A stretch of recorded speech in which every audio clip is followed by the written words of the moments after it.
कभी कभी ना सब कुछ बिल्कुल ठीक होता है, कोई प्रॉब्लम ही नहीं होती, लेकिन फिर भी हमारा दिमाग रुकता ही नहीं। एक ही बात बार बार, फिर उसी बात को एक अलग एंगल से, फिर दूसरे एंगल से, फिर उसी बात को तीसरे एंगल से हम इतना सोच लेते हैं कि असली प्रॉब्लम से ज्यादा उसके बारे में सोचना हमें थका देता है।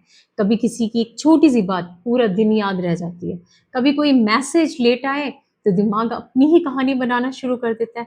और रात को जब पूरी दुनिया सो रही होती है तब हमारा दिमाग सबसे ज़्यादा एक्टिव होता है। अगर कभी ऐसा आपके साथ हुआ है तो आज की वीडियो शायद आपके ही लिए।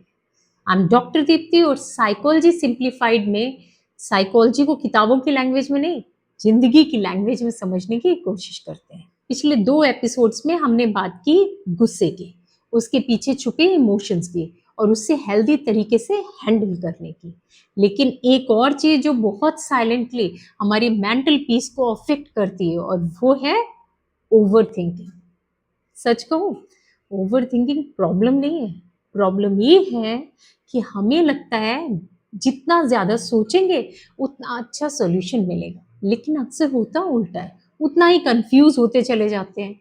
अब इंटरेस्टिंग बात क्या है? इंटरेस्टिंग बात ये है कि ओवर थिंकिंग का रिलेशन इंटेलिजेंस से है, अनसर्टेनिटी से है। हमारा ब्रेन सर्टेनिटी चाहता है, उसे हर बार हर बात का आंसर चाहिए, हर सिचुएशन का प्रेडिक्शन चाहिए, और जब आंसर नहीं मिलता तो वही थॉट बार बार चलता रहता है। बिल्कुल वैसे ही जैसे फोन में कोई सॉन्ग रिपीट मोड पर चल रहा हो और धीरे धीरे हम थके लगते हैं, सिचुएशन से नहीं, अपने थॉट से।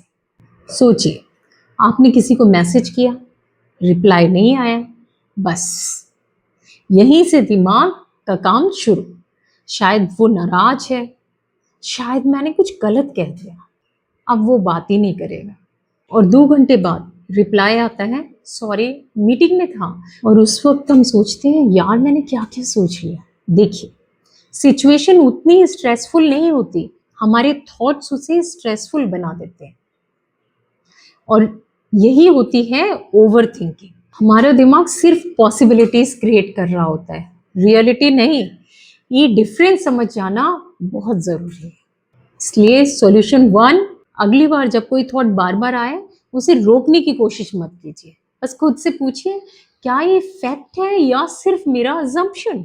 बिलीव मी, एक छोटा सा क्वेश्चन बहुत बार ओवर थिंकिंग का सर्कल तोड़ देता है।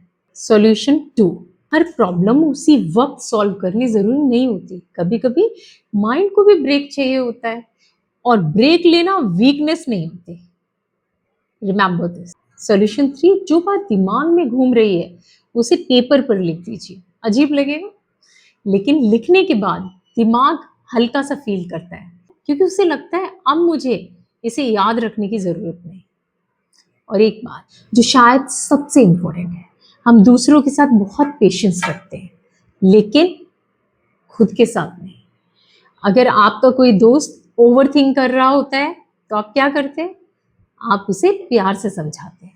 खुद के साथ इतनी स्ट्रिक्टनेस, कभी कभी अपने आप से भी वैसे ही बात कीजिए जैसे आप किसी अपने से करते हैं।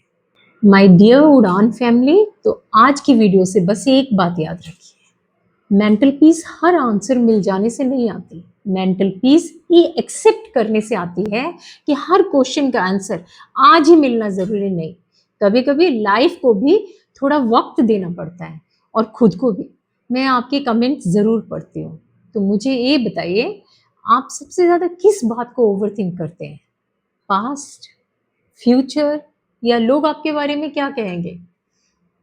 हो सकता है आपका एक्सपीरियंस किसी और की भी हेल्प कर दे। आई एम डॉक्टर दीप्ति, और उड़ान में हम सिर्फ साइकोलॉजी नहीं पढ़ते, हम खुद को समझना सीखते हैं। और याद रखिए, साइकोलॉजी को सिर्फ पढ़ने की नहीं, जीने की कोशिश करें। मिलते हैं नेक्स्ट फ्राइडे, तब तक अपना ख्याल रखिए और अपने इमोशंस का। जय हिंद।